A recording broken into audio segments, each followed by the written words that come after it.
It's not every day that I get to feel actually inspired to make a video and talk about something in particular. So, this time around, I felt the drive to talk about this game. It's been a long time coming because, in reality, this is a game that involves myself.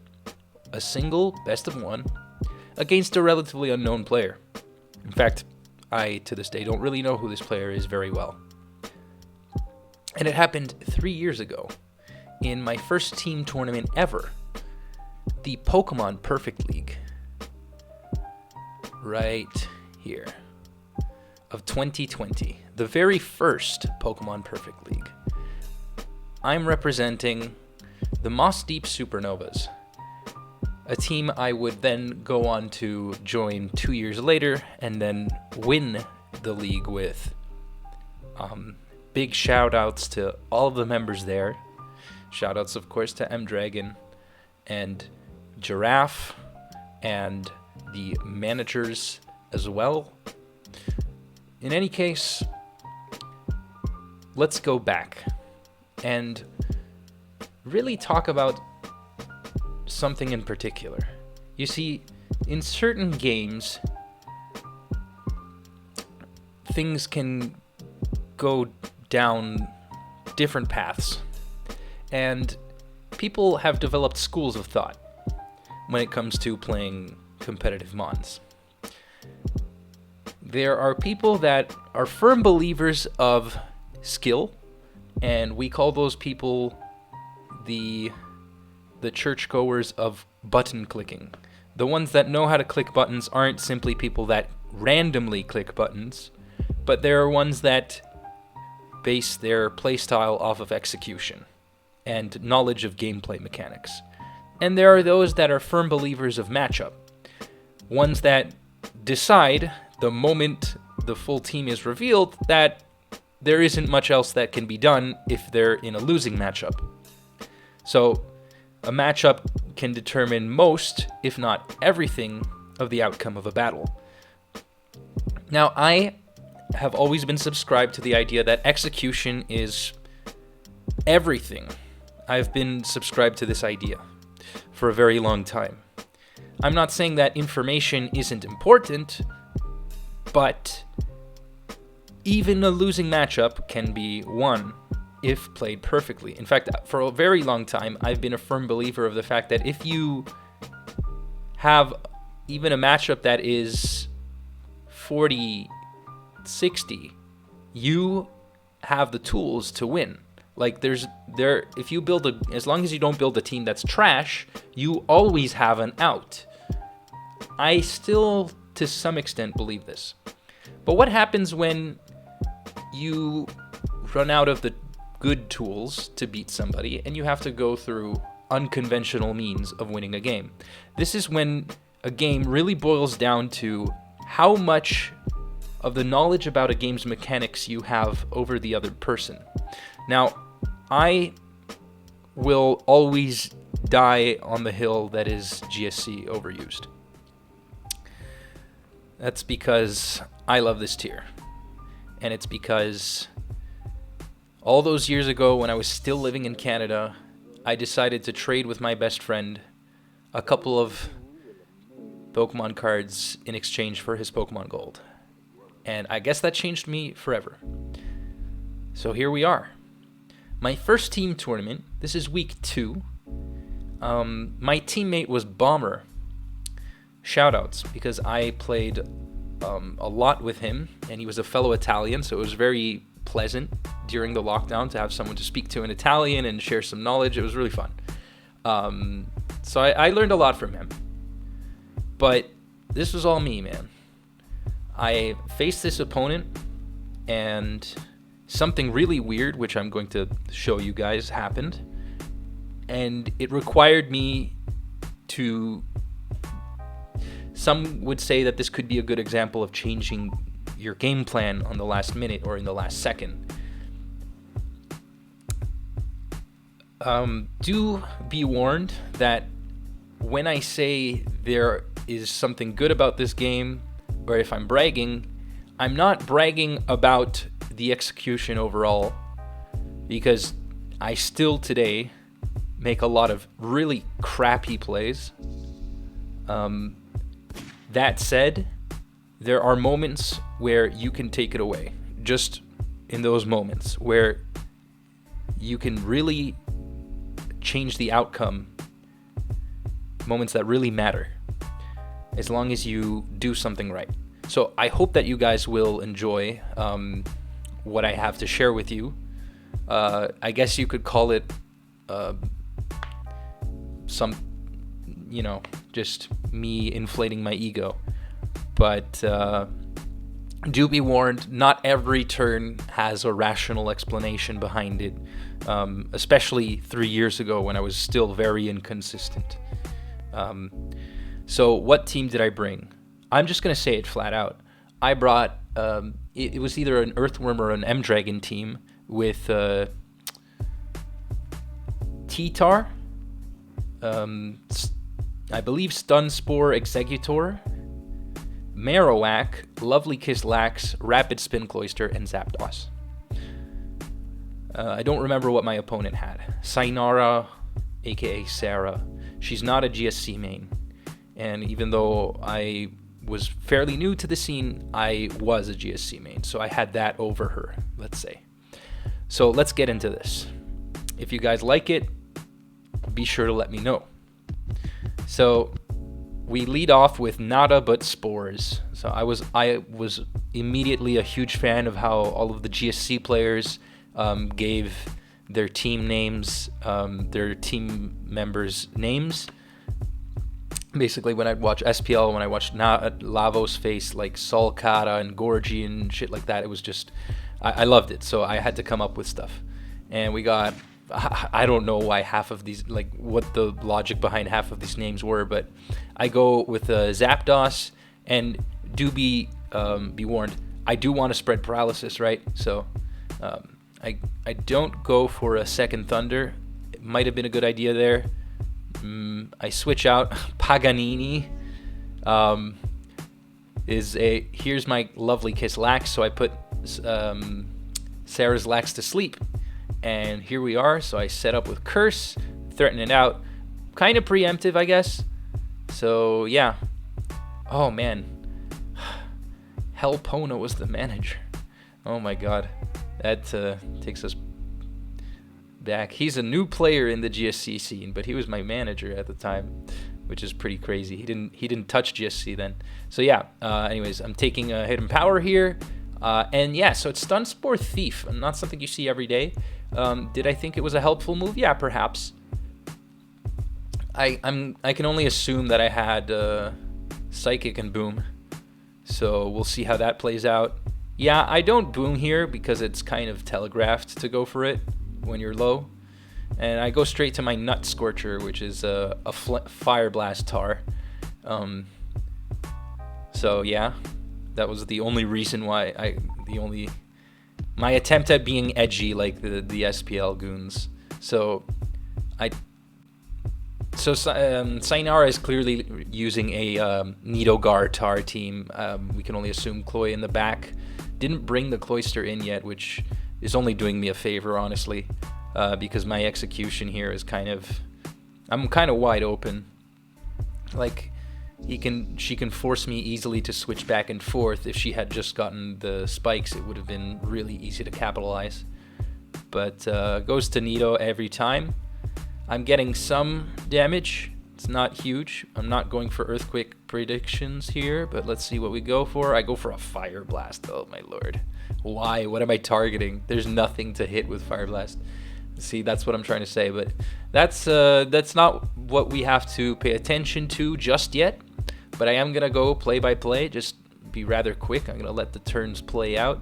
So Sainara here, because we want to give due weight to everything, otherwise it gets distracting. Nidoking coming in here. Somewhat advantageous for the Zapdos there, of course. And I'm going to go for Thunder. I still haven't seen what set the Lax is, but ooh, big fat crit. Puts the Lax sort of in range of a Thunder, but I'm going to rest because, well, yeah. So here I finally bring in Chlamydia. So there it is. And here I sort of panic, I guess. No, okay. Spikes, which is good. I'm sure a higher level player with like definitely more proven, to say the least. I'm not saying that Sayonara is bad, but they would have scouted out my team by now. It's fairly recognizable now, especially because the general level has increased, I think, of the player base. But in comes my Cloy, which is kind of scary. You'll see why. Because, like I said, it's rapid spin. So to bring in Cloy, I go for Surf. So some nice turns every now and then. But here is where it starts to get scary. There's the setup. So what do I do? What do I do? What do I do? I attempt to spin. She had no reason to believe I was going to spin, but she brings in the Cloyster on a boom turn, at least in her eyes. So it worked out for her.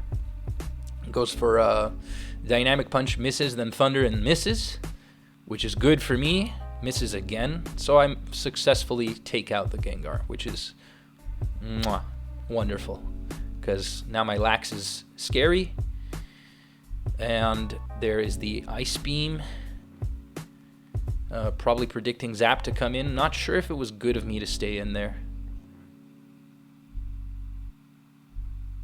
Yeah, so in comes Cloy. I'm making these big, I don't know what they are, big dick plays, but smooth-brained, fairly smooth-brained. So with Cloy put to sleep, my Lax is free to set up here. But, well, relatively speaking. I do manage to put Sayonara's Cloy to sleep, so things are working out somewhat. I can damage this Tar, and then whatever comes in can damage it further, besides Eggy. So we'll see how that goes. And in comes my Tar. That's kind of scary, because Tartar sauce. And Chlamydia. What am I doing? Am I letting him sack it? Okay. Okay, this name is good. Fucking man-child. Alright. And here I'm already, like, beaten up because I'm like, oh, man, I've been doing so bad. But, yeah, I came in on a Rock Slide. And, ooh, okay. Interesting that I respect the Cloyster there. And I boom. Why not attack? That's interesting. Alright. I suppose that was okay. Could have been... I had a lead, but, you know, waste my only boom on. That's going to be sort of conducive to the problem that I guess some of you may foresee. So I set up, and at this point, Tar will go down to a double edge. So good on her to go for the Rock Slide there. Doesn't connect, but still. And now it's Lax with its back against the wall versus my Lax. And here is a situation. So right now, well, I'll give it some more time. How about that? So they get the rest. All right. And Double Edge does 35. In the meantime, in this process, I'm also weakening myself because I also have Double Edge. So the recoil kind of favors my opponent to take me out because I'm weakening myself and it puts me in closer range of a Double Edge. At this point, with a fairly healthy Snorlax, no Explosion, a weakened Tar, a sleeping Zapdos, and a Marowak, what options do I have to beat Sayonara? Well, not many. Not many, to say the least. So,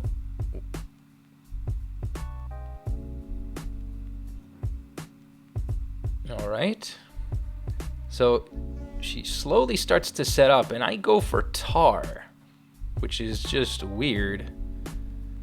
Like, I guess I'm gonna try and phase it, but it's gonna wake up here.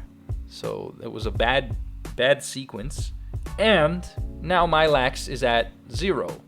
It's unboosted, and I have a Marowak. But my Marowak attempts to attack. All right, the lax is at +3, and I say I'm terrified in the chat. I'm like, I'm terrified. Whack goes down. So all it basically achieved was some recoil, some measly recoil. So here it's do or die, okay? A really wild and poorly executed play,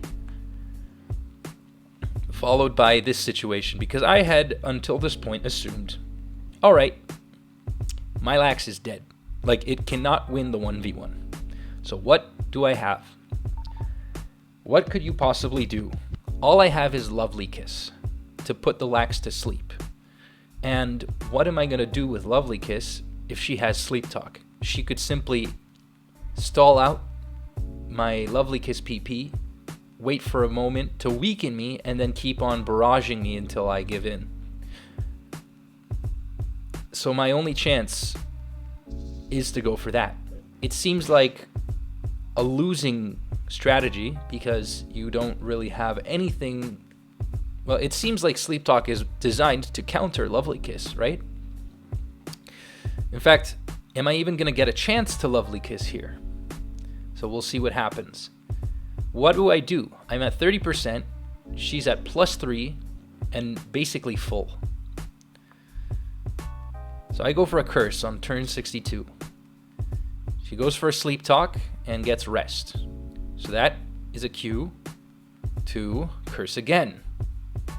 I have 10 seconds on the timer. I'm sweating bullets. Sleep Talk, rest. Now, I go for my own rest.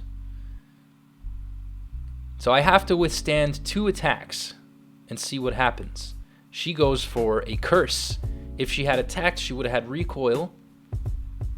And she does just that. The next turn, I wake up, and since I'm faster, I go for the Lovely Kiss because I have no other option. She recovers some HP. I have to set up, so I set up some more. I use Curse. This turn, on turn 68, she uses Rest. So she has been reset to 2 turns. For those that are unaware, the way sleep works in Gen 2 is kind of weird. You have to treat Sleep Talk and Rest as something different from Sleep Powder, Lovely Kiss, and Spore, and Hypnosis. How so? So in general, the sleep mechanic works in this way. That you sleep for 1 to 6 turns, if I'm not mistaken. And you can wake up with an equal chance on any of these turns. That's more or less how it works. If you are a sleep talker, there's another thing that can kind of complicate things a little. To me, personally, it makes it easier, but when you click Sleep Talk, it doesn't... It registers as a turn where you're attempting to wake up, and it will call upon any of the other 3 moves. If for any reason it calls upon Rest and your lax is not at 100%, then your lax will replenish any damage, even if it's like 1%, even if it's 1 HP. It will do that, and it will start over a sleep cycle, but this time it's not a regular sleep cycle like a Sleep Powder or Spore, but it's a definitive 2-turn cycle. The only way that this can reset again is if you Sleep Talk and then call upon Rest. But if you are at 100%, then it will fail. Rest will fail, and that will count as a regular turn. So you have to burn up to 2 turns with Rest, but you can burn from 1 to 6 turns without Rest. Okay, so with that out of the way, we move on, and I'm setting up, and I'm finally at an even-ish playing field. I still have somewhat of a disadvantage, especially because she continues to curse up. But keep in mind that Sayonara has 3 PP. Do mind the dog in the background. Sorry about that. It's my neighbors, but hey. So 3 PP left, right? At this point, if I can actually successfully stall out the sleep talk turns, then the Lovely Kiss will actually stick, and I might get a chance to crit. So Double Edge is dealing a frick ton. We're at max HP or max stats, and I have to rest here, and I have to survive 2 hits. So I'm at max defense, and with our stats maxed out, capped at 999, Double Edge actually deals less damage than it normally would if we were both just unboosted. So that goes into my favor, and here I still have to kind of watch out and win a speed tie. So I go for Lovely Kiss, and she goes for an attack, and she only has 2 sleep talks left, but she could go for an attack here. What does she do? She goes for it, and unfortunately for her, it doesn't really call upon any useful move. The other turn she doesn't use, but she only has 1 sleep talk left, so I have to take 2 more hits. And all of a sudden, what was a losing matchup against a sleep talk basically last mon unfazable lax is now a somewhat advantageous position, because I can put this lax to sleep and control the pace, and I get a crit for my troubles. So I basically used sleep talk and sleep mechanics to my advantage, whereas my opponent was not paying as much attention to the sleep talk PP and this mechanic. She might not have been aware of the fact that just because you have sleep talk, and even if you click rest, then you don't necessarily reset the sleep turns. You have to be at 100%, at anything but 100%. You have to have some damage on you. So this kind of ended up biting her in the butt, because there were at least 3 or 4 turns where that could have been used, and she could have saved up PP and maybe thought about being a little more defensive and then attacking. And I took out the lax, and so I rest up just to be sure I don't lose to a crit, which I believe was the right play. Yeah, that was good on me. And as you can see here, this Nidoking is just a lost cause. I'm slower. I'm going to wake up. I'm not going to get... Even if I get crit, nothing happens here, so I already GG early. I take out the Nido. There's nothing happening. There's nothing... There was she'd have to crit and then crit again. Like, crit with the Nido and then crit me with Zapdos to win. But it didn't happen. So I was very happy. It was my first team tournament win. And it was, I was very, very emotionally charged in this moment. I write in the chat, I almost had a heart attack, and my teammates were happy. I was like, holy fuck, yeah, I popped off like crazy. This was a big deal for me. There was a lot going on, there was a breakup and everything, yeah, so in my life in this moment in 2020. So yeah, this game was I needed this W. I felt like I had done something semi-intelligent. So, in my I didn't have a great record in this tournament, and I don't think I would have a winning record in a team tour until 2022. So yeah, but this was a big deal for me.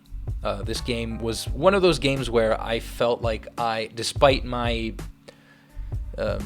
not successful, definitely not optimal play,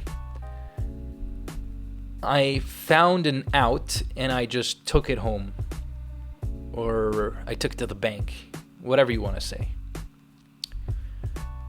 These are the kinds of games, and when you do things like that, it's fun. It's when you discover a certain side about a game and a certain side about your own psychology, what you can do. I'm kind of one of those people that when he has his back to the wall tries harder. and only when he has his back to the wall. So, yeah. Don't use this as a scout against me because it's from 3 years ago. And yeah. So I had always wanted to cover this game, but I never did. I wanted to make a series called Games That I'm Proud Of, but I always felt it was a little bit uncanny. But if you felt like this was appropriate with the title I will give this video, and you think that you'd like to see more of me covering certain themes about gameplay, then let's try and reach a certain number of likes. Let's try and reach, I don't know, 10 likes for this video, and then I may consider making a future series where I talk about certain aspects of games that I'm proud of, or games I thought were amazing, like the superb sets that I love. That video, for its time when I uploaded it between BKC and Pogis, was one that I really deeply loved. And rather than doing just monotonous, coverage, which every now and then is important, tournament coverage, we can talk about why certain games have a little bit of magic in them. And I'd be really happy to comply. So if you guys are into it, why not? Let's do it. And share this with your friends. Who knows? Maybe we can make something work. Because I noticed that it's not so much about me making views, but I'm in it for making views, of course, because I would like to reach out to as many people, share some ideas, share some things that you can't find elsewhere. What kind of turns me off sometimes is treating GSC and other things like it were a lot of work. And recently, commenting on all these stall games, or attempting to record and then quitting because they take too long. They've been super stressful. This was more refreshing, I would say. So anyways, yeah, there's a lot to unpack, I guess, or not. If I'm lucky, or if you're lucky, maybe you can get a laugh or two out of my stuff. But in any case, I hope you guys enjoyed, and I really felt like I owed this one to you guys for a while. So if you want to see a series, games I'm proud of, or more of superb sets that I love that don't necessarily involve me, then by all means. And if you want to recommend I cover a certain match that you thought was extremely important, and you can give me a good reason why it was great, then leave it in the comments, and I might consider it. All right then. And with that, if you want to subscribe and haven't already, go ahead and do that. And GG's, and I love you guys.